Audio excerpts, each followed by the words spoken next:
5 ಗ್ಯಾರಂಟಿಗಳನ್ನು ಕೊಟ್ಟದ್ರಿಂದ ನೇರವಾಗಿ ಅವರಿಗೆ ಆದಾಯ ಸಿಗ್ತಕ್ಕಂಥ, ಖರ್ಚು ಮಾಡಲಿಕ್ಕೆ ಹಣ ಸಿಗ್ತಕ್ಕಂಥ ಪರಿಸ್ಥಿತಿ ನಿರ್ಮಾಣ ಆಗಿರೋದ್ರಿಂದ ಬರಗಾಲದ ಬಿಸಿ ಜನಕ್ಕೆ ತೀವ್ರವಾಗಿ ತಟ್ಟಿಲ್ಲ ಅಂತಕ್ಕಂಥದ್ದನ್ನು ಕೂಡ ಜ್ಞಾಪಕ ಇಟ್ಕೋಬೇಕಾಗ್ತದೆ. ಕರ್ನಾಟಕದಲ್ಲಿ ಆಗಾಗ್ಗೆ ನಾವು ಬರಗಾಲಕ್ಕೆ ತುತ್ತಾಗ್ತಾ ಇರ್ತೀವಿ.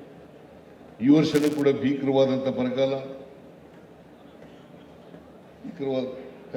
ದೇಶದಲ್ಲಿ ಸುಮಾರು 12 ರಾಜ್ಯಗಳಲ್ಲಿ ಭೀಕರವಾದಂಥ ಬರಗಾಲ ಇದೆ.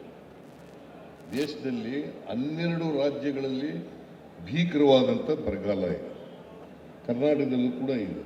236 ತಾಲೂಕುಗಳಲ್ಲಿ 223 ತಾಲೂಕುಗಳಲ್ಲಿ ಬರಗಾಲ ಇದೆ. ಸೊ ನಾವು 5 ಗ್ಯಾರಂಟಿಗಳನ್ನು ಕೊಟ್ಟದ್ರಿಂದ ನೇರವಾಗಿ ಅವರಿಗೆ ಆದಾಯ ಸಿಗ್ತಕ್ಕಂಥ, ಖರ್ಚು ಮಾಡಲಿಕ್ಕೆ ಹಣ ಸಿಗ್ತಕ್ಕಂಥ ಪರಿಸ್ಥಿತಿ ನಿರ್ಮಾಣ ಆಗಿರೋದ್ರಿಂದ ಬರಗಾಲದ ಬಿಸಿ ಜನಕ್ಕೆ ತೀವ್ರವಾಗಿ ತಟ್ಟಿಲ್ಲ ಅಂತಕ್ಕಂಥದ್ದನ್ನು ಕೂಡ ಜ್ಞಾಪಕ ಇಟ್ಕೋಬೇಕಾಗ್ತದೆ.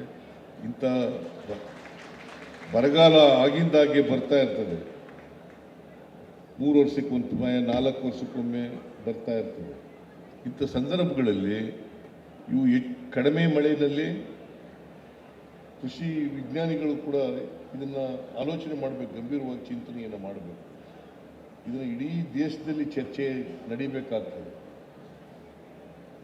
ಕಡಿಮೆ ಮಳೆಯಲ್ಲಿ, ಕಡಿಮೆ ನೀರಿನಲ್ಲಿ ಯಾವ ಬೆಳೆಯನ್ನು ಬೆಳೀಲಿಕ್ಕೆ ಸಾಧ್ಯ ಆಗ್ತದೆ, ಎಂಥ ಬೆಳೆಗಳನ್ನು ರೈತರು ಬೆಳೀಬೇಕು, ಇಂಥ ಸಂದರ್ಭದಲ್ಲಿ ಅಂತಕ್ಕಂಥ ರೀತಿಯಲ್ಲಿ ರೈತರಿಗೆ ಜ್ಞಾನ ಸಿಗಬೇಕು, ರೈತರಿಗೆ ತಲುಪಬೇಕು. ಯಾಕಂತಂದರೆ ನಾವು ಲ್ಯಾಬೊರೇಟರಿನಲ್ಲಿ ಏನೇ ಹೊಸ ತಳಿಗಳನ್ನು ನಾವು ಮಾಡಿದ್ರು ಕೂಡ ಆ ಹೊಸ ತಳಿಗಳು ರೈತರಿಗೆ ಪರಿಚಯ ಆಗಬೇಕು.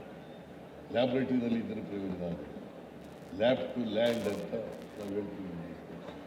ಲ್ಯಾಬ್ ಟು ಲ್ಯಾಂಡ್, ಆ ಲ್ಯಾಬ್ ಟು ಲ್ಯಾಂಡ್ ಆಗಬೇಕು, ಮತ್ತು ಲ್ಯಾಂಡ್ ಟು ಲ್ಯಾಬ್ ಬರಬೇಕು. ಮೊದಲು ಲ್ಯಾಬ್ ಟು ಲ್ಯಾಂಡ್, ಆಮೇಲೆ ಲ್ಯಾಂಡ್ ಟು ಲ್ಯಾಬ್. ಇದು ಆದಾಗ ಮಾತ್ರ ನಾವು ಕೃಷಿಯನ್ನು ಸುಸ್ಥಿರವಾಗಿ ಬೆಳೀಲಿಕ್ಕೆ ಮತ್ತು ಮಾಡಲಿಕ್ಕೆ ಸಾಧ್ಯ ಆಗ್ತದೆ ಅಂತಕ್ಕಂಥ ಮಾತುಗಳನ್ನು ಈ ಸಂದರ್ಭದಲ್ಲಿ ಹೇಳಲಿಕ್ಕೆ ಬಯಸ್ತಾ ಇದ್ದೀನಿ.